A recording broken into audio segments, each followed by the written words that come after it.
What's going on, everyone? It is the Derf, and in this video today, I'm going to bring you a small list of shotguns that I think everyone should at least consider when creating their first few builds in the Edge of Fate on July 15th. Although this list is not going to be as extensive or long as some of the other weapon types out there that are going to be able to stun champions, for example, I do think these weapons provide unique opportunities for builds and build crafters alike, and I'm excited to bring them to you. If you guys do find anything helpful in this video, please consider liking and subscribing. Please share this video with a guardian out there who you think this could help, and hopefully this really does help someone out there in their endeavors to take on endgame content. Let's get it going, everyone.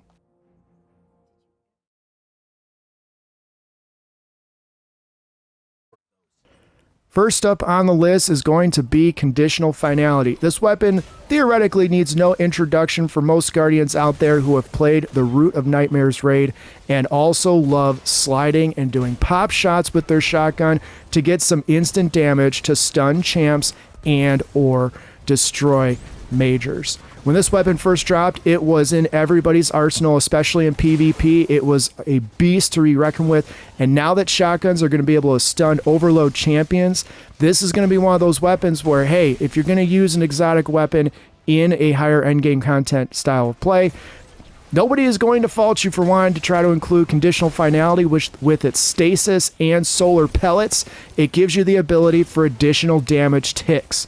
So if you haven't gotten Conditional Finality, or if you haven't busted out in a while and thought about what you want to do with it, let this be your sign. It is worth the grind to get. Next up, we have Someday from the Pale Heart.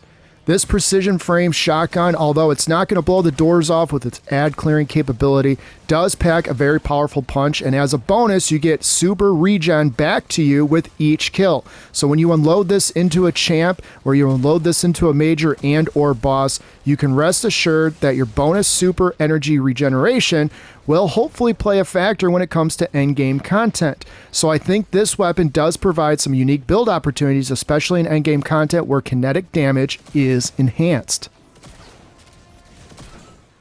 Next up, we have the Strand Shotgun Until Its Return. This rapid fire, rapid frame shotgun. Fans will remember from early on in my video making days, before I understood how to do any of this, that this weapon pretty much never left my side. Its ability to do quick burst damage on top of the auto loading feature that you can get with it, combined with the fact that Strand is going to get some love from the artifact early on in this season, makes this a weapon that you should theoretically consider right away.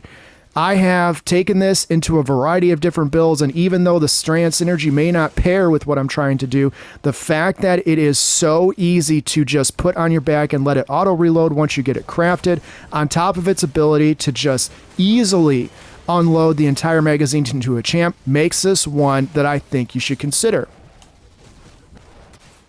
Next up on this list, we have another Root of Nightmares weapon, Nessa's Oblation. Now, Nessa's Oblation is certainly one of the weapons that you may have to consider because Void is not going to get much love in the seasonal artifact. However, it is the first pinpoint frame shotgun that I have in this list. Its ability to roll and be crafted with Reconstruction and Vorpal means that even in endgame content, you're going to get some damage boost right out the gate. I think that, combined with the fact that you don't have to load it like what you just see me do on this, what you just saw me do on the screen right now, means that you can throw this on your back and pull it out when you get to that difficult major and or champ when you are ready to just unload some quick special ammo damage DPS.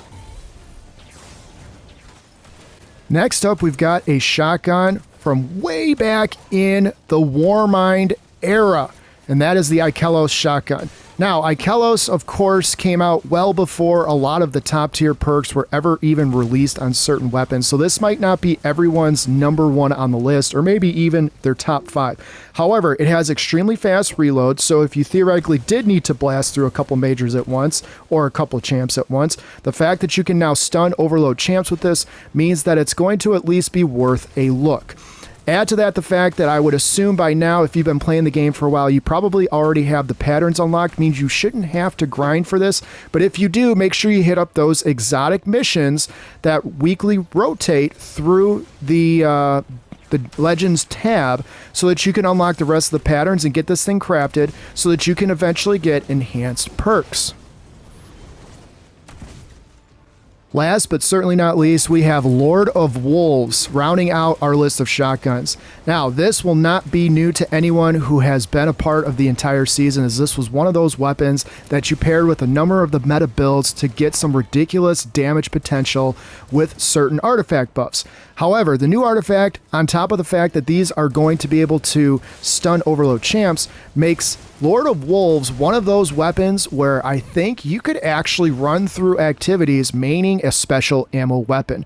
The fact that by now I would hope most people have unlocked its full potential and seen its potential with different build types and different characters, not just Hunter, not just Titan, not just Warlock, and the fact that Solar is going to get a lot of love in this artifact makes this weapon one of the best options for day one in the Edge of Fate. So if you haven't gotten it, or you haven't dusted it off, or you haven't even tried it out yet, this is your sign to do so.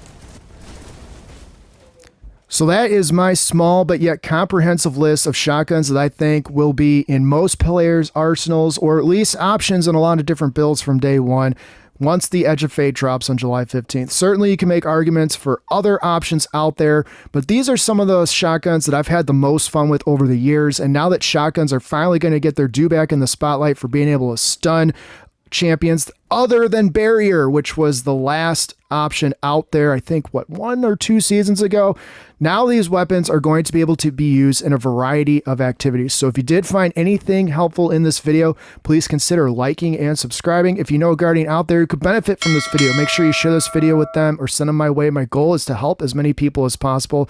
As always, if you guys are looking for a non-toxic gaming community, make sure you jump into my Discord, and there you will be able to pair up with some friends to take on enemies of the Traveler. All right, everyone, I will see you next time. Take care.